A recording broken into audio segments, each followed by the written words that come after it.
ఒక సెలబ్రిటీకో, ఒక నాయకుడికో police security లేనప్పుడు బౌన్సర్‌లను పెట్టుకుంటారు. ఆ బౌన్సర్ పనేంటి? ఆ నాయకుడో, ఆ సెలబ్రిటీ మీదకో ఎగబడిపోయి జనం మీద పడకుండా ఉండటం కోసం. కానీ ఆ తర్వాత ప్రెస్టేజ్ కోసం పక్కగా ఉండేవాడికి కూడా ఎనకాల ఇద్దరు బండగా ఉండేటటువంటోళ్ళు, లేదంటే గనక మనం వెళ్తున్నప్పుడు మనల్ని స్పెషల్‌గా చూడాలంటే పక్కన ఓ నలుగురు మంచి స్ట్రాంగ్ పర్సన్స్ ఉండాలన్న కోణంలో బౌన్సర్‌లని ఒక ప్రెస్టేజ్ కోసం పెట్టుకోవడం పెరిగిపోయింది. ఇప్పుడు రౌడీయిజం కోసం కూడా బౌన్సర్‌లను పెట్టుకుంటున్నారా అన్నది తాజా సంచలనం. ప్రముఖ వ్యాపారవేత్త నూకల లింగమూర్తి కుటుంబంలో ఆస్తి వివాదం ఘర్షణకు దారితీసింది. 50 మంది బౌన్సర్‌లను ప్రయోగించి దౌర్జన్యంగా దాడికి తెగబడి డాక్యుమెంట్ అపహరించిన ఘటన సినీ సన్నివేశాన్ని తలపించింది.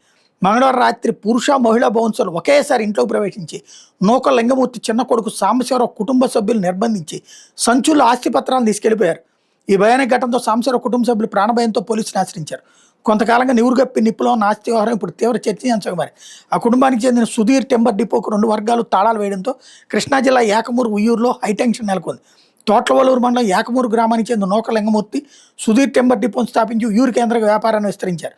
వ్యాపార బాధ్యతను ఆయన కుమారులు శేషగిరిరావు, సాంబశివరావు, అల్లుడు హనుమంతరావు చూస్తున్నారు. టెంబర్ డిపోతో పాటు రియల్ ఎస్టేటు, టైల్స్, పెట్రో వ్యాపార రంగాలు విస్తరించారు. నూకల లింగమూర్తి ఆయన సతీమణి సుబ్బమ్మ 2 ఏళ్ల క్రితం కన్నుమూయడంతో కుటుంబ సభ్యుల మధ్య ఆస్తి పంపకం వివాదం ఏర్పడింది. ఈ క్రమంలో శేషగిరిరావు ఆయన కుమారుడు సుధీర్ బౌన్సర్లతో మంగళవారం రాత్రి సాంబశివరావు ఇంట్లో ప్రవేశించి దౌర్జన్యంగా 3 సంచుల్లో ఆస్తుల పత్రాలు ఎత్తుకెళ్లిపోయారు.